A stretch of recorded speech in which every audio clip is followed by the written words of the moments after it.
Olá, o meu nome é Ana Luísa Canha, sou diretora de Comunicação e Marketing da Crioestaminal. Hoje vamos conhecer todos os detalhes sobre as células estaminais do cordão umbilical, um bem único que apenas pode ser colhido no momento do parto. O que são as células estaminais, em que partes do nosso corpo se encontram, em que tratamentos já foram utilizadas, são algumas das questões que a doutora Alexandra Machado, diretora médica da Crioestaminal e membro da equipa que efetuou o primeiro transplante com células estaminais em Portugal, irá responder ao longo da nossa conversa. A conversa entre colegas acontece todas as quartas-feiras e é uma iniciativa que assinala o 17º aniversário da crioestaminal e o mês da consciencialização para a importância do sangue do cordão umbilical. Olá, doutora Alexandra. Olá, muito obrigada pela oportunidade de termos esta conversa hoje, tão importante, numa altura em que assinalamos mais um aniversário da crioestaminal. Muito obrigada a nós, a disponibilidade para estar aqui a conversar connosco sobre a importância das células estaminais, que realmente frequentemente levanta tantas questões. E então, precisamente, começar por perguntar-lhe se podia explicar-nos o que são as células estaminais. Bom, as células estaminais são células que existem em todos os seres vivos. Na realidade, é a partir dessas células estaminais que se constroem todos os tecidos e todos os órgãos que fazem parte dos seres vivos. No caso do ser humano, as células estaminais existem em vários dos nossos órgãos, desde a pele até ao fígado, intestino, etc. E elas são tão especiais, porquê? Porque elas conseguem fazer células, criar células iguais a si próprias, conseguem proliferar, ou seja, conseguem aumentar o seu número, respondendo a necessidades do organismo, e têm outra capacidade extraordinária. Elas conseguem diferenciar-se, ou seja, progredir na sua maturação para produzirem células cada vez mais maduras, dando origem aos diversos tecidos e órgãos que constituem o nosso organismo. Esse é que é a grande característica das células estaminais que faz com que elas sejam utilizadas como opção terapêutica para vários tipos de patologias. Muito bem. E onde é que estas células estaminais se encontram disponíveis no nosso corpo? Ora bem, então, no nosso corpo nós temos dois tipos de fontes. Temos fontes que estão continuamente disponíveis e essas fontes são a medula óssea. A medula óssea é um tecido esponjoso que está dentro dos nossos órgãos e a que vulgarmente as pessoas chamam o tutano dos ossos. Isso é a medula óssea. Depois também temos no sangue periférico, portanto, no sangue que circula à periferia do nosso organismo, fora da medula óssea, existem células maduras, células do sangue maduras, mas também existem células estaminais, que eventualmente até podem ser estimuladas para existirem em maior número em circulação e nós as podemos escolher para efeitos terapêuticos. Depois temos fontes que não estão continuamente disponíveis, ou seja, só estão disponíveis num único momento da nossa vida. E essa fonte é o cordão umbilical. Portanto, o cordão umbilical que nos liga à placenta, que está dentro do útero, é uma fonte de células estaminais de vários tipos que só está disponível uma única vez, no momento do parto. E só pode ser colhida no momento do parto. Portanto, fora desse momento, esse elemento do nosso organismo é desperdiçado. Se não for colhido, vai ser desperdiçado e nunca mais pode ser aproveitado. Exato. E que células estaminais, acabou de referir, que encontramos vários tipos de células no cordão umbilical, que tipo de células é que é hoje então possível guardar? E quais são as diferenças entre elas? E se é importante de facto guardarmos as diferentes fontes do cordão umbilical? Sim, Ana, de facto é importante guardarmos todos os tipos de células estaminais que encontramos no sangue e no tecido do cordão umbilical. Portanto, nós já estamos aqui a fazer uma divisão anatómica, digamos assim. Por um lado, nós temos as células que estão a circular no sangue que está dentro do cordão. O cordão é um tubo constituído por um tecido. Portanto, voltando atrás, por um lado temos as células que estão no sangue que circula no cordão, por outro lado temos as células estaminais que estão no próprio tecido, portanto é o próprio tubo.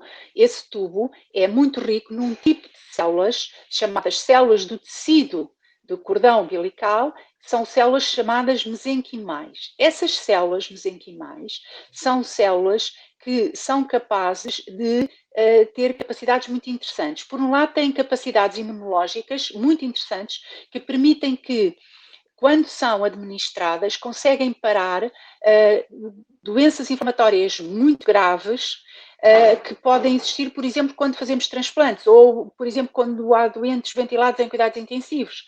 Mas também podem diferenciar-se noutro tipo de células, como, por exemplo, células musculares, células do músculo cardíaco, células neurológicas, osso, cartilagem, etc. E também são usadas para esses fins, com fins terapêuticos e disponíveis até de uma forma comercial. Depois temos as outras que são mais conhecidas ainda, são mais conhecidas e temos mais experiência. São as do sangue. As do sangue são chamadas células estaminais hematopoéticas. São hematopoéticas porquê? Porque elas só se diferenciam, só amadurecem em células que circulam no nosso sangue. Portanto, a única coisa que elas sabem fazer é reconstituir a fábrica do nosso sangue. Ou seja, elas conseguem substituir a tal medula óssea que está dentro dos ossos e que é, na realidade, a fábrica do nosso sangue. Portanto, recapitulando, nós temos células no sangue e células no tecido, respectivamente, células hematopoéticas e células mesenquimais. Acho que ficou bem claro esta diferença e porque é que é importante guardarmos as duas fontes. Como a referia, as células estaminais do sangue são então semelhantes às que encontramos na nossa medula óssea, que referiu no início da nossa conversa, que é uma fonte continuamente disponível. Ainda assim, o sangue do cordão umbilical, guardar o sangue do cordão umbilical apresenta vantagens relativamente às outras fontes continuamente disponíveis? Sim, é verdade. É verdade e é por isso que hoje em dia a fonte de células células estaminais a partir do sangue do cordão umbilical é cada vez mais utilizada, é cada vez mais uma opção. Por vários motivos. Primeiro, a colheita não é invasiva. Os outros tipos de colheitas, que não vamos agora aqui detalhar para não nos alongarmos na nossa conversa, são colheitas invasivas. Aqui a colheita não é invasiva, é completamente inócua, indolor, etc., quer para a mãe, quer para o bebê. Como eu acabei de dizer, é um elemento que, se não for aproveitado, se não for colhido, é desperdiçado. Depois, as células estaminais que estão contidas no tecido e no sangue são células muito jovens, são células que não foram expostas a agentes poluentes, a medicamentos, a micro-organismos, etc. Portanto, são células muito jovens, muito imaturas. Essa imaturidade também lhes confere uma capacidade imunológica muito favorável. É por isso, como eu disse há pouco, elas são utilizadas para resolver problemas imunológicos nos doentes e, por outro lado, quando são transplantadas, não induzem no doente receptor rejeições e reações imunológicas tão graves como quando nós utilizamos células da medula óssea ou células do sangue periférico. Portanto, são realmente células muito vantajosas em relação às outras fontes continuamente disponíveis, mas são fontes que já estão muito expostas e que já não têm a capacidade. Já agora, adicionar que as células do cordão umbilical, nomeadamente as células do sangue do cordão umbilical, que são as que mais transplantamos, têm uma capacidade proliferativa, portanto, têm uma capacidade funcional, porque são muito mais jovens, muito maior do que as células da medula óssea do sangue periférico. Muito bem. Que doenças já são hoje tratadas com as células estaminais do sangue do cordão umbilical? Porque ao guardarmos, o benefício que as famílias encontram, efetivamente, nesta opção, é poderem vir a alargar as suas opções de tratamento em caso de algumas doenças, correto? Correto, sem dúvida, claro. É essa a grande expectativa dos pais. Ou seja, o que nós sabemos, desde as primeiras utilizações do sangue de cordão umbilical, o número de doenças, de patologias visadas neste transplante tem vindo a aumentar, sobretudo à custa da investigação. Portanto, há muitas centenas de ensaios clínicos neste momento a decorrer, um investimento muito forte nestes ensaios para a utilização quer de células de sangue, quer de células de tecido de cordão, numa grande variedade de patologias. Existe uma listagem muito conhecida, que já tem vários anos, que refere mais de 80 doenças. No entanto, essa listagem já não corresponde à realidade, já há mais doenças tratadas, descritas na literatura, com esse tipo de sangue de cordão. Que doenças é que são tratadas? Em primeiro lugar, todas as doenças em que a tal fábrica do sangue não funciona bem. Essas doenças são, por exemplo, doenças hematológicas, doenças do sangue, a maior parte delas malignas, em que nós temos que substituir essa fábrica do sangue, essa medula óssea. Depois temos outras situações em que é preciso substituir o sistema imunológico. O sistema imunológico também faz parte da fábrica do sangue. Portanto, doenças imunológicas, doenças hematológicas. Depois temos também outras doenças oncológicas em que é necessário fazer quimioterapia ou radioterapia muito agressiva, que destrói a medula óssea, e precisamos de substituir com uma fábrica de sangue nova. Depois temos outro tipo de doenças metabólicas, para as quais também existe benefício nesta utilização. Portanto, o leque de doenças é muito vasto, mas será maior ainda quando estas investigações que estão em curso chegarem ao final, e tudo aponta que serão bem-sucedidas. E quando falamos em utilizar as células estaminais, imagina, guardamos as células estaminais do nosso bebê, as células estaminais podem ser usadas pelo próprio ou são apenas para a utilização de dadores compatíveis, ou em ambos os contextos é possível utilizar as células estaminais? É verdade, Ana, é possível utilizá-las em ambos os contextos. Tudo depende da patologia que estamos a tratar e da indicação que temos. Portanto, já existem protocolos já standardizados de aplicações convencionais deste tipo de transplante e deste tipo de células. Portanto, há patologias em que só faz sentido utilizar as células estaminais de si próprio, há patologias em que só faz sentido utilizar do outro. E isto, obviamente, tem a ver com a patologia. Quando falamos numa utilização do próprio, dizemos que é uma utilização autóloga. Portanto, aquilo que eu referi há pouco de tumores sólidos, tumores oncológicos, situações oncológicas em que se utiliza radioterapia e quimioterapia intensiva que destroem a medula óssea, nós aí vamos utilizar a fábrica do sangue do próprio que está guardada e que não foi submetida a essas agressões e que vai reconstituir a fábrica. Quando falamos, por exemplo, de uma doença oncológica também, de uma doença hemato-oncológica como uma leucemia, por exemplo, em que o que acontece é que na fábrica do sangue ocorreu um erro e, portanto, a partir daí se desenvolve a leucemia, então temos que ir buscar uma fábrica do sangue nova, mas de outra pessoa. E quando vamos buscar de outra pessoa, dizemos que estamos a transplantar em contexto halogénico. Mas quando vamos buscar células de outra pessoa, elas têm que ser compatíveis. Então temos que fazer primeiro testes, chamados testes de histocompatibilidade. Portanto, é possível transplantar células de um indivíduo para o outro, desde que compatíveis. Beneficiamos caso este dador compatível seja nosso familiar? Sim, a compatibilidade é tanto maior quanto mais próximo de nós for o familiar. Portanto, o próximo serão os gêmeos homozigóticos, portanto, os gêmeos verdadeiros. Depois temos os irmãos. Depois temos, entre pais e filhos, a compatibilidade é muito menor, portanto, porque é cerca de 50%, porque nós herdamos metade dos cromossomas da mãe e metade dos cromossomas do pai. Portanto, neste caso, herdamos os genes de histocompatibilidade em 50%. Tudo isto é possível, mas à medida que nos vamos afastando do 100% de compatibilidade, vamos também aumentando o risco. Se bem que as células de sangue de cordão são particularmente favoráveis nestas situações de risco porque têm menor capacidade imunológica de desenvolver aquelas reações de que eu falei no início da nossa conversa. Como já teve a oportunidade de referir também, cada vez mais são utilizadas as células estaminais do sangue do cordão umbilical, não sem número de tratamentos. Queria pedir-lhe que nos falasse um pouco de quantos tratamentos já foram realizados a nível mundial e como é que tem vindo a evoluir precisamente esta utilização.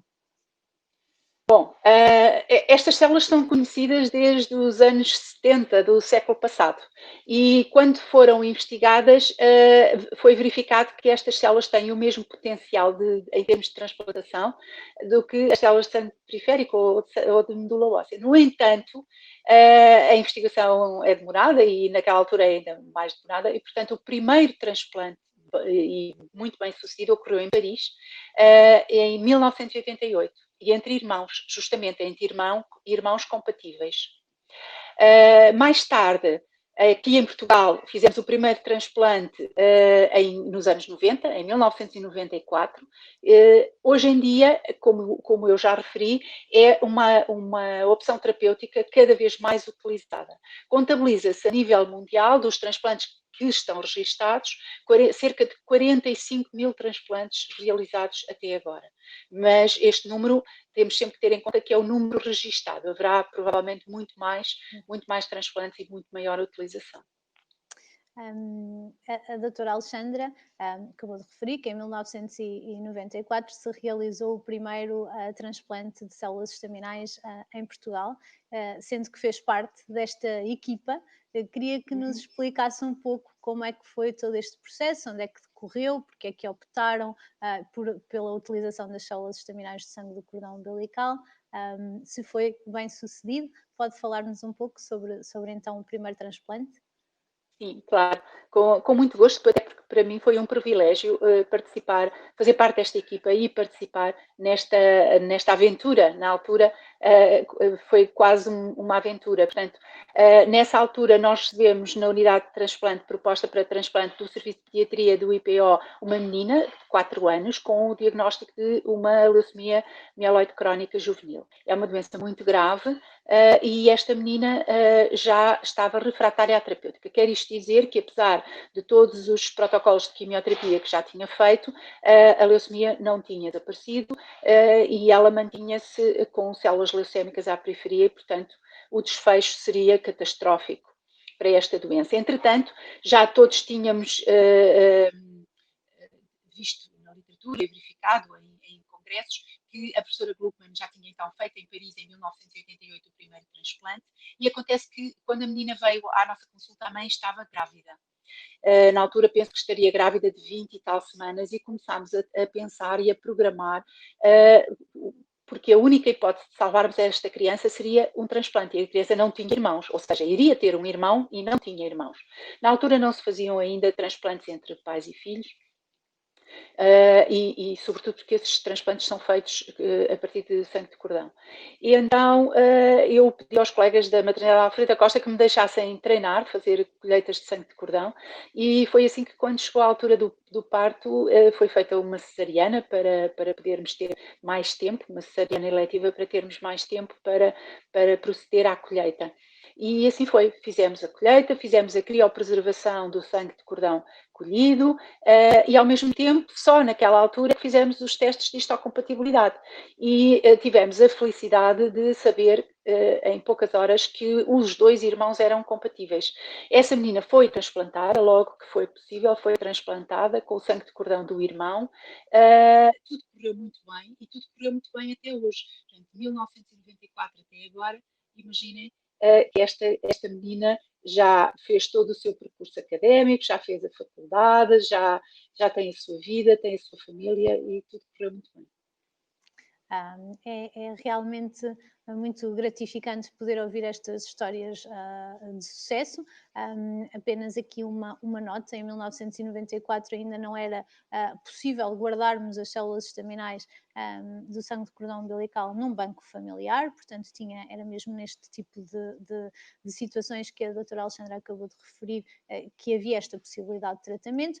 Hoje em dia podemos guardar antes de termos uma doença efetiva na nossa família, precavendo assim uma utilização futura. Passando um pouco para aquilo que são os casos de utilização da crioestaminal, recentemente a doutora Alexandra esteve também envolvida aqui em todo o tratamento do Henrique. Queria que nos explicasse um bocadinho sobre como é que aconteceu também este tratamento. O Henrique também nos chegou através do contacto de uma colega minha do Hospital Dona Estefânia. O Henrique estava internado, na altura tinha 4 anos, e estava internado com uma anemia plástica grave. A anemia plástica grave é uma doença que afeta a medula óssea, portanto afeta a fábrica do sangue, e nós não sabemos porquê. Isto pode acontecer devido a infecções virais, exposição a medicamentos, exposição a químicos, a tóxicos, doentes, etc. Nós não sabemos nem nunca vamos saber o que é que desencadeou esta falência da fábrica.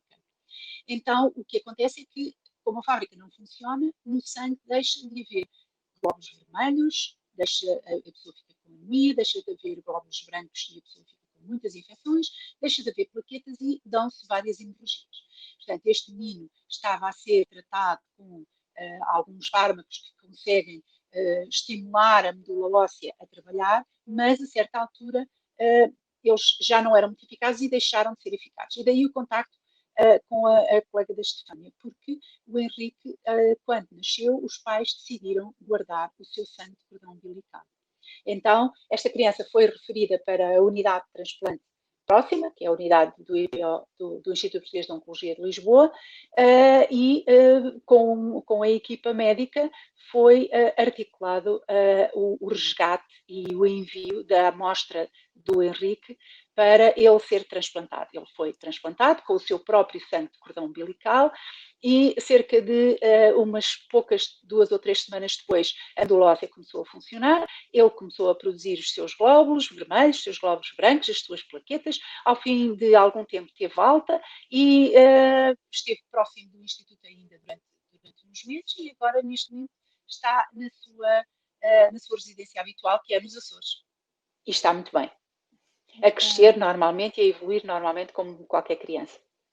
E, entretanto, este tratamento já aconteceu em abril de 2019, certo? Certo, exatamente. Para terminarmos, doutora Alexandra, uma vez que este mês, realmente a nível mundial, se tenta alertar para a importância da consciencialização, ou melhor, para a consciencialização da importância do sangue do cordão umbilical, gostaria de deixar uma mensagem aos futuros pais neste sentido? Sim, gostaria muito que refletissem sobre estes casos reais e sobre os benefícios do transplante com células de sangue de cordão e com células do tecido de cordão umbilical, que se informassem, sobretudo informem-se junto da crioestaminal, dos nossos departamentos médico e de investigação e desenvolvimento, se tiverem alguma dúvida, sobretudo se tiverem dúvidas sobre doenças que ocorrem na família, situações de transmissão hereditária, etc., para tomarem uma decisão informada e terem as expectativas reais em relação à utilização do sangue de cordão umbilical. Informem-se e tomem uma decisão informada, mas tenham consciência do potencial destas células agora e, sobretudo, do potencial que elas podem vir a ter no futuro, em caso que ninguém deseja, de haver necessidade de tomar esta decisão terapêutica. Muito obrigada por todos estes esclarecimentos, Eu é que doutora agradeço. Alexandra. Foi um gosto conversar consigo e ver aqui refletida toda a sua experiência no que diz respeito aos tratamentos com células estaminais. Eu é que agradeço. Muito obrigada a todos e um resto de um bom dia. As células estaminais do cordão umbilical são de facto um bem único que apenas pode ser colhido no momento do parto e que alargam as possibilidades de tratamento das famílias que optam por guardá-las. Na crioestaminal já contribuímos para o tratamento de 10 crianças portuguesas. Se vem aí um bebê, é importante tomarem uma decisão informada, considerando factos científicos e informação isenta. Pelo que vamos deixar aqui no rodapé alguns links de websites onde poderão confirmar ou informar-se sobre as células estaminais. Obrigada a todos os que acompanharam esta conversa. Na próxima quarta-feira estaremos de volta com a doutora Carla Cardoso, diretora de Investigação e Desenvolvimento da crioestaminal, que nos colocará a par de todos os projetos de investigação e desenvolvimento e nos falará das perspectivas futuras das células estaminais. Até lá, muito obrigada.